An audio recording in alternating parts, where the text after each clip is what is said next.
The story of the Admiral Hipper class is one of misfortune in a lot of ways. Admiral Hipper herself had an initially successful career, before being damaged and relegated to secondary roles, with her damage never fully repaired.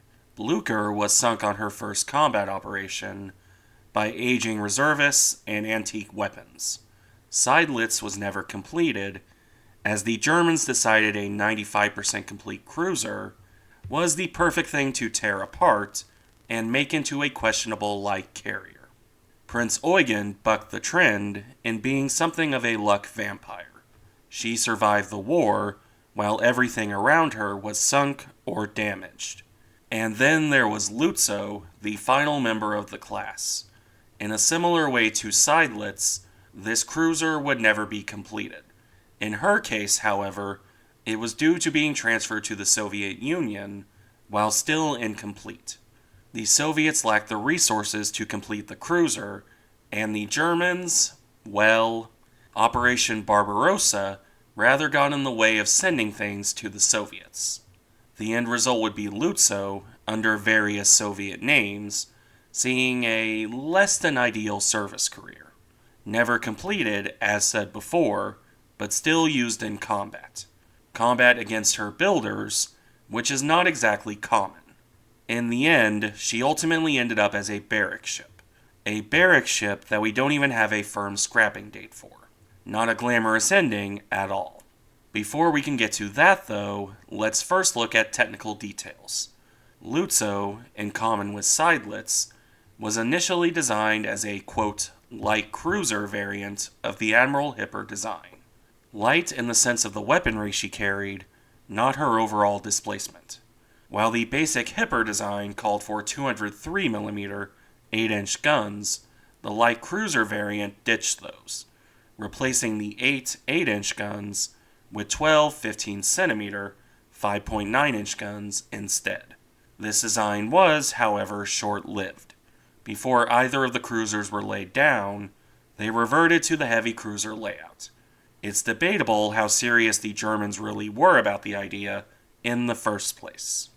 In any case, as initially designed, Lützow would have looked like this. A displacement of 17,600 tons at standard loading and 20,100 tons at full load. This on a nominally 10,000-ton design. On that displacement, the cruiser would have carried 8 203mm 8-inch guns. These were carried in 4 twin turrets in the traditional 2 super firing on the bow, 2 on the stern layout. This main battery was supported, in turn, by 12 105mm 4.1-inch secondary guns in twin mounts, 3 on either side of the ship, spread along the length of the superstructure, as well as a further 12 37mm anti-aircraft guns. The light anti-aircraft weaponry was 8 20mm cannon scattered around the superstructure. To round it off, the cruiser was designed with 12 21-inch torpedoes in 4 triple tube mounts, 2 to a side, with 1 pair on either side of the bridge, and another pair on either side of the aft superstructure. When it came to armor protection, that consisted of a main belt that reached 3.1 inches at its thickest, and a deck that reached just under 2 inches at its thickest. All of this was carried through the water at 32 knots by 132,000 shaft horsepower through 3 shafts. Or it would have been had the ship been completed to this design. As we'll see, that won't be the case. With the technical details done, let's get into the story of Lützow proper. Laid down on August 2nd, 1937, the cruiser was initially on track for German service. She was launched on July 1st, 1939, in Bremen. Her fitting out process began in the normal way, with workers swarming the cruiser to put equipment aboard. However, you need to note that date, July 1939. A couple months after Lützow entered the water, Germany was at war. This would have slowed her construction down in the best of times, as resources were diverted to more pressing matters. As it turned out, her construction was cut short for another reason entirely. Not long after the cruiser was launched, The Soviet Union approached the German government in October 1939. This was the time when Germany and the Soviets were at least paying lip service to being friendly. As Soviet raw materials flowed into the German economy, the Russians decided they wanted something other than hard cash. The story varies a bit between sources, but at the high end, the Soviets wanted to purchase 3 of the Hipper-class cruisers, Prince Eugen, Seydlitz, and Lützow, along with plans for the Bismarck design and the 15-inch gun used on those ships. As could be expected, the Germans said no to that offer. Instead, they sold the incomplete Lützow and agreed to transfer 15-inch guns and other equipment with her. As it turned out, only the cruiser ever reached the Russians. Construction continued on Lützow during this process before she was officially purchased, for a neat profit, as the Germans sold her for 150 million Reichsmarks. This was, evidently, twice the price the Kriegsmarine paid for her. This price did, admittedly, cover spare parts and the complete plans of the ship as well. In any case, with her name removed, the ex-Lützow was formally sold to the Soviets in February of 1940. Her name was transferred to the Panzerschiff Deutschland, while the incomplete Hipper-class ship moved to the Soviet Union. By the time of the transfer, in April 1940, ex-Lützow was nowhere near complete. Only 2 of her turrets had their guns, leaving her with half a main battery. You will often see this cited as her 2 bow turrets, however this seems to be inaccurate. Pictures of the ship, few as they are, tell a different story. Her number 1 turret was complete, with guns, upon her transfer to the Soviet Union. A picture from later on in her service shows that the other turrets were fitted, but as you can see, it's quite clear on where the guns are. The other 2 8-inch guns are on her number 4 turret, her aftmost one. Granted, I haven't found a picture of her bow with guns fitted after the transfer, but sources do agree on her only having 2 complete turrets, and it seems to have been the number 1 and number 4 turrets. Regardless, those guns were about the only major weaponry fitted. The ship, still without a Russian name, also had her 37mm anti-aircraft guns. But, beyond that, nothing else. No torpedoes, no secondary guns, and half of the main battery was never delivered. As for the rest of the ship, her superstructure was incomplete. Only the bridge area and part of the aft superstructure was finished. The empty frames of turrets 2 and 3 were mounted to the ship, but they lacked guns.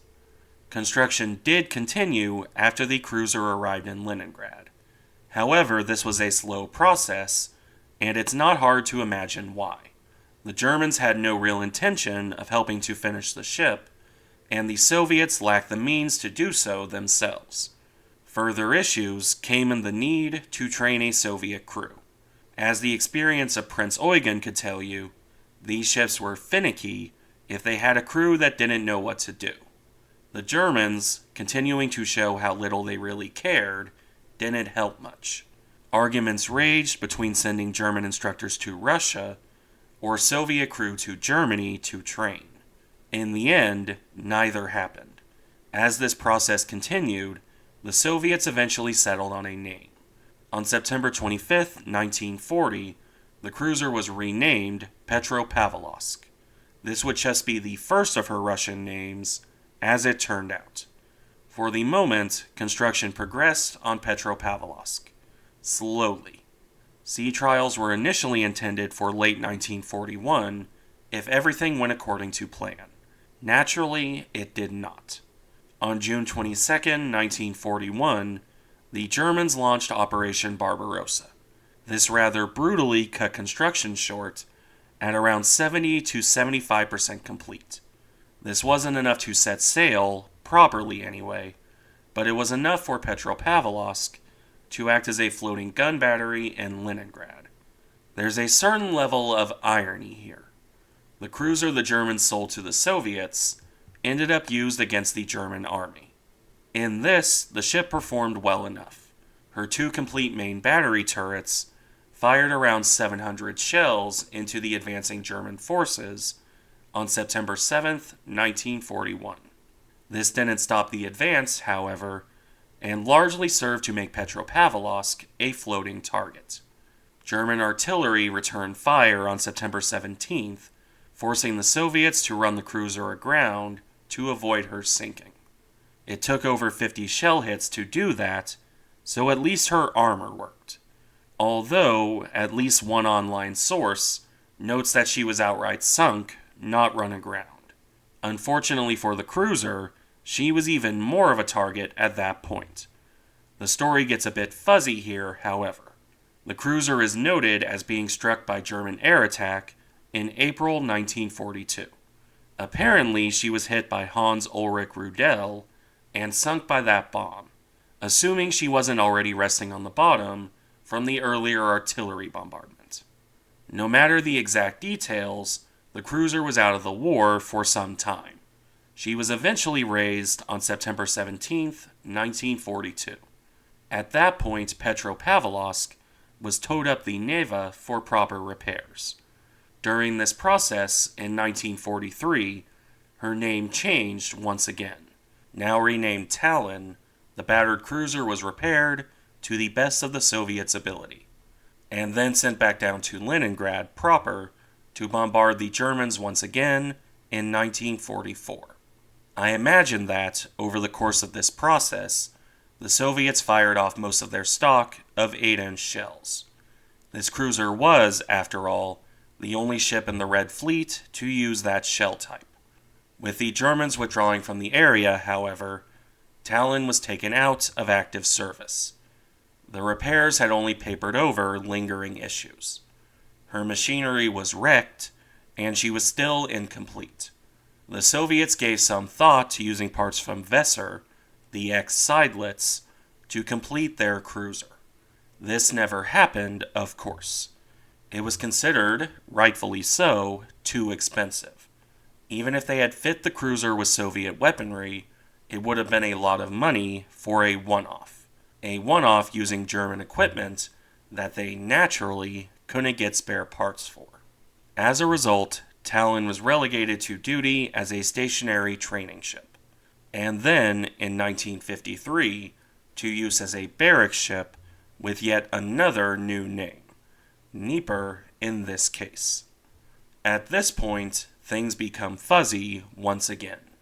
The ship was certainly scrapped at some point between 1953 and 1961. Sources disagree, however, on the exact date.